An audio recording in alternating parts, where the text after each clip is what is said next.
Salam, selamat pagi Bapak Ibu, saudara-saudara jemaat Tuhan yang terkasih.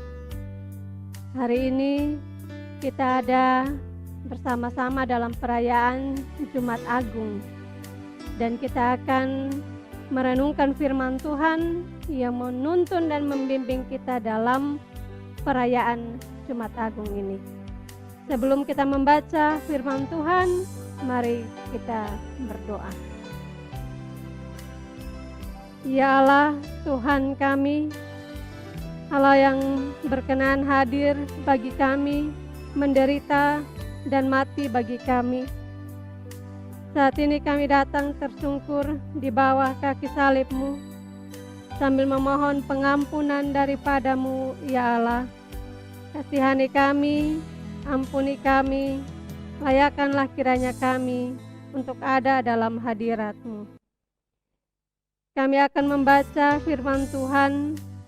Kami mohon biarlah kuasa Roh Allah menyertai dan menuntun kami dengan kuasa-Mu itu, sehingga ketika kami membaca, kami dapat mengerti, memahami dan melakukannya dalam sisa hidup yang Allah anugerahkan.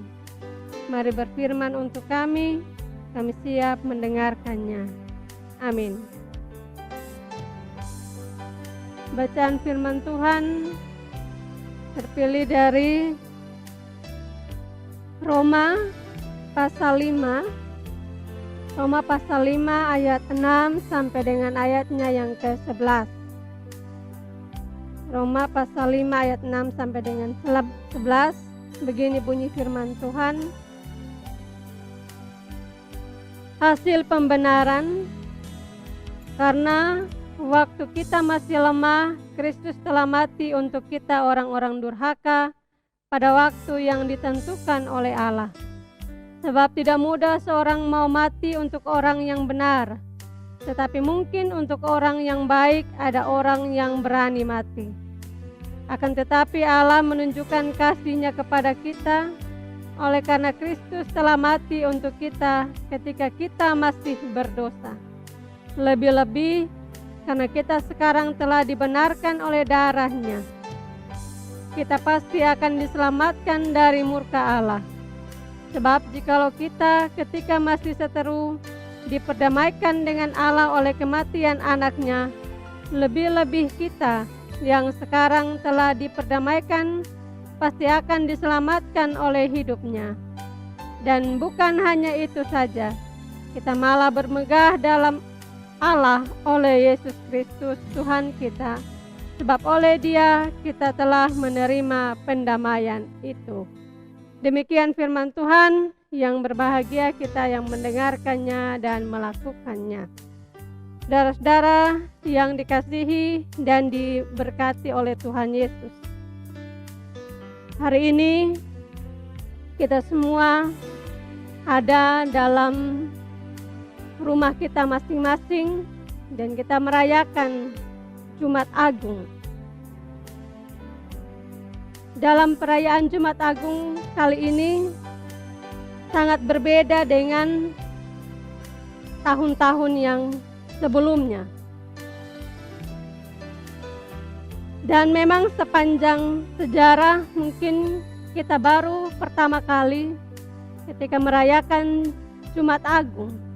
Kita ada dalam kesunyian, kita ada dalam kesendirian, sepi rasanya.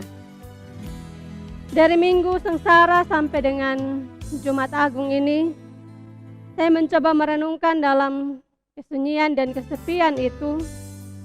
Mungkin kesendirian dan kesunyian Yesus pada waktu itu di Jumat Agung di Bukit Golgota lebih dari yang kita rasakan saat ini. Dalam kesunyian hatinya di Bukit Golgota, Yesus teriakan, "Eloi, Eloi, lama sabachthani?" "Allahku, Allahku, mengapa engkau meninggalkan aku?" Kesunyian itu mengantar Yesus mati di kayu salib untuk menebus dosa kita. Ia sendiri dalam rintihan kesakitan, dalam menanggung kekerasan dan siksaan. Ia mati. Dan ia merasakan itu semua dalam kesendiriannya. Hari ini, Jumat Agung, kita mengenang peristiwa itu. Ketika Kristus mati untuk kita, salib menjadi jembatan untuk menghubungkan kita manusia berdosa, didamaikan dengan Allah Bapa. Dan kita mendapat keselamatan kekal. Tuhan kita telah mati dan bangkit untuk menebus dosa-dosa kita. Tidak ada kasih yang lebih besar dari kasih Kristus. Tidak ada kasih yang lebih murni dari kasih Kristus. Ia mati bagi kita ketika kita masih berdosa dan menjadi seteru Allah. Kenapa ketika kita masih berdosa dan menjadi seteru Allah, Yesus mau mati bagi kita? Bapak Ibu saudara-saudaraku yang dikasihi Tuhan, kita mungkin pernah melihat atau juga mendengar cerita ilustrasi tentang jembatan yang menghubungkan manusia dengan Allah. Keadaan manusia itu terpisah dengan Allah yang maha suci dan maha adil. Dan yang menjadi jurang pemisah itu adalah dosa. Roma 3 ayat yang ke-23 katakan, karena semua orang telah berbuat dosa dan telah kehilangan kemuliaan Allah.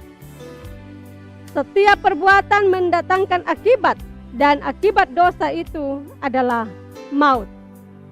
Manusia dengan segala usahanya, pendidikannya, perbuatan baiknya, tidak dapat menyeberangkan ia kepada Allah yang maha suci dan maha adil itu. Kita mungkin bilang, kita orang cerdas, memiliki segala sesuatu, kita pengkhotbah yang hebat, kita orang yang baik. Semua itu tidak dapat menyelamatkan kita. Kebaikan kita hanyalah seperti kain lara, kain lap yang amat kotor. Kita ini hanyalah debu di alas kakinya. Tetapi karena Allah yang maha kasih menghendaki agar setiap manusia tidak binasa, maka Allah sendiri turun ke dunia menjadi jalan atau jembatan untuk mendamaikan kita dengannya. Dalam diri Yesus Kristus, Ia telah mati, disalibkan bagi kita.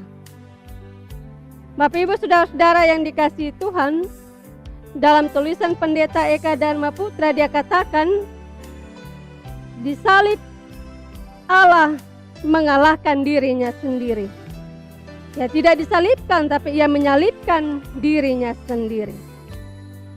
Salib bukan sekedar simbol bagi orang Kristen. Salib menyatakan satu pesan yang agung mengenai pengorbanan Yesus Kristus untuk menyelamatkan semua umat manusia. Yesus berkata, "Akulah jalan kebenaran dan hidup.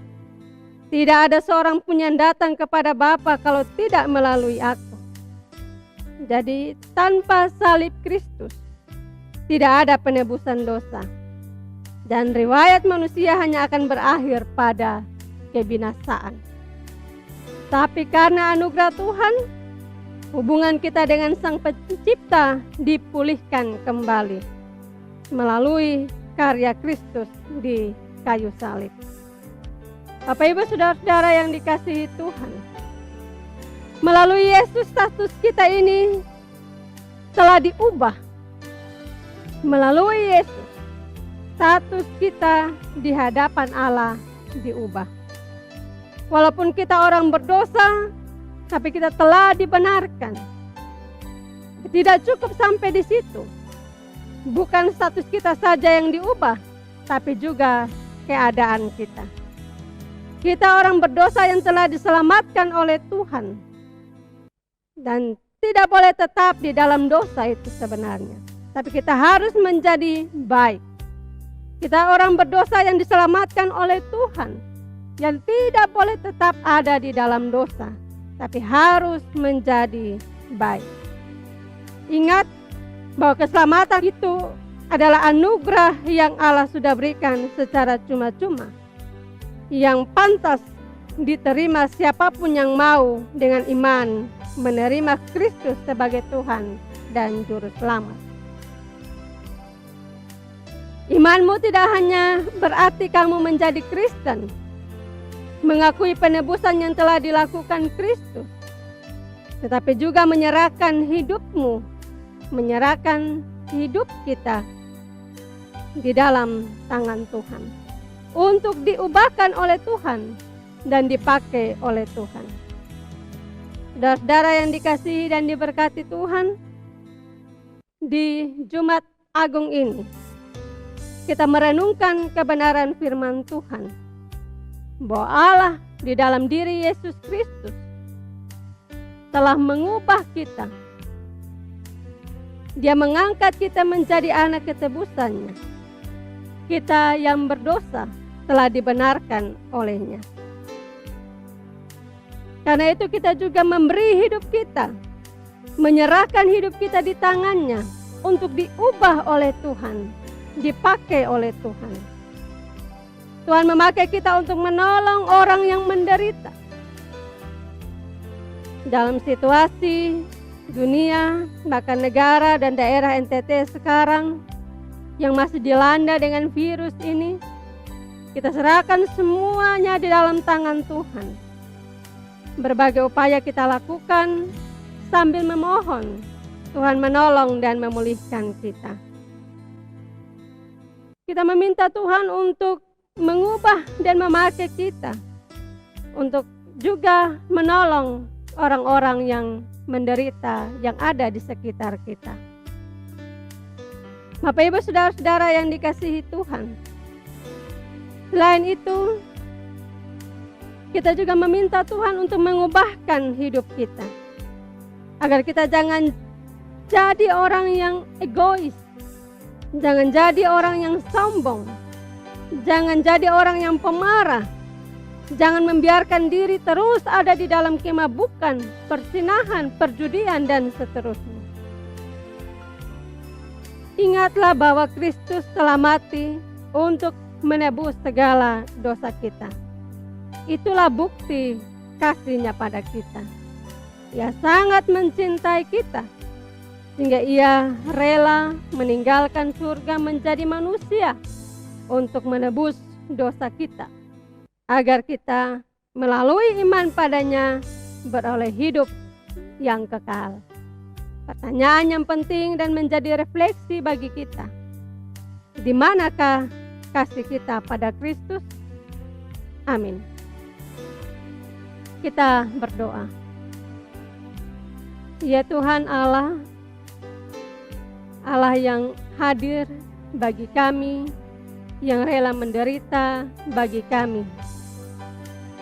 Firman Tuhan telah mengajarkan kepada kami untuk tahu berterima kasih atas setiap pengorbanan yang telah Tuhan lakukan bagi kami.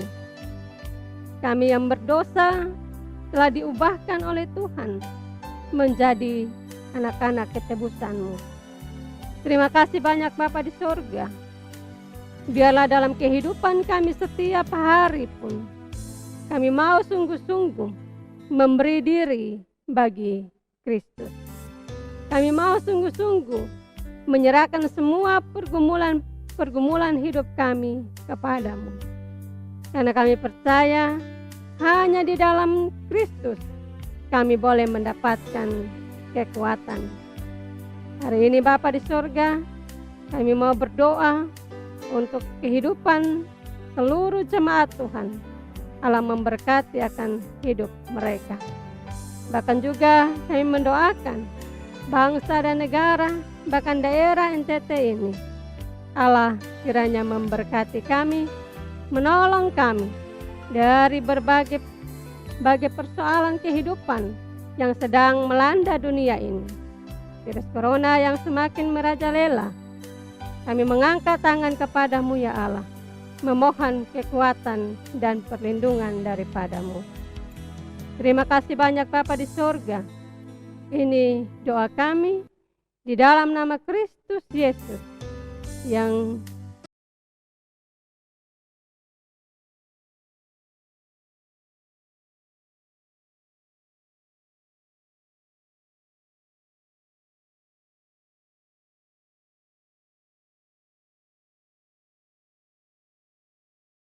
Saya menyapa semua jemaat Tuhan, Bapak, Mama, kakak, adik, saudara semua yang ada di rumah tangga kita masing-masing. Selamat pagi dan selamat merayakan Jumat Agung. Meskipun kita berada di rumah tangga kita masing-masing, tetapi biarlah makna perenungan Jumat Agung ini tetap kita alami, tetap kita rasakan bahwa kuasa Allah itu luar biasa dalam hidup kita. Dia yang menderita ganti kita, ia rela mati untuk menebus segala dosa kita. Hari ini di Jumat Agung ada beberapa hal yang ingin saya sampaikan kepada Bapak, Mama, jemaat Tuhan sekalian. Yang pertama, bahwa dalam situasi sekarang ini COVID-19, virus yang sedang ada mewabah di dunia ini sudah terasa sampai ke daerah kita di sini, dan virus itu membawa sakit bagi banyak orang, baik secara fisik maupun juga secara ekonomi. Oleh karena itu, gereja berupaya untuk membantu jemaat-jemaat Tuhan yang mengalami dampak akibat virus ini. Kami sedang menyediakan biaya untuk membantu jemaat penerima diakonia yang mengalami dampak akibat virus ini.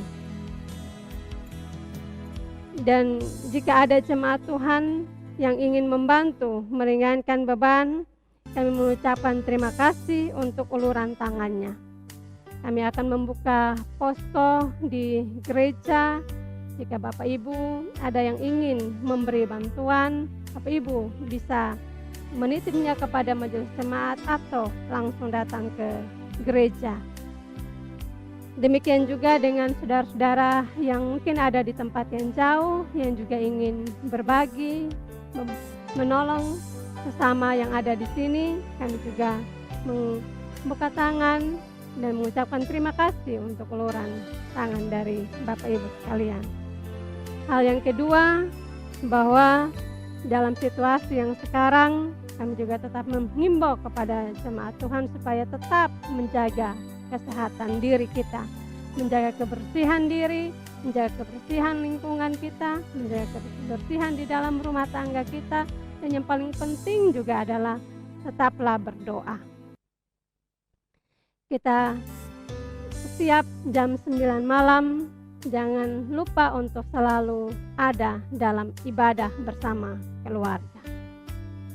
Semoga kami menjumpai Bapak Ibu semua ada dalam kondisi yang sehat, ada dalam kondisi yang baik, yang aman. Tuhan memberkati kita sekalian. Salam.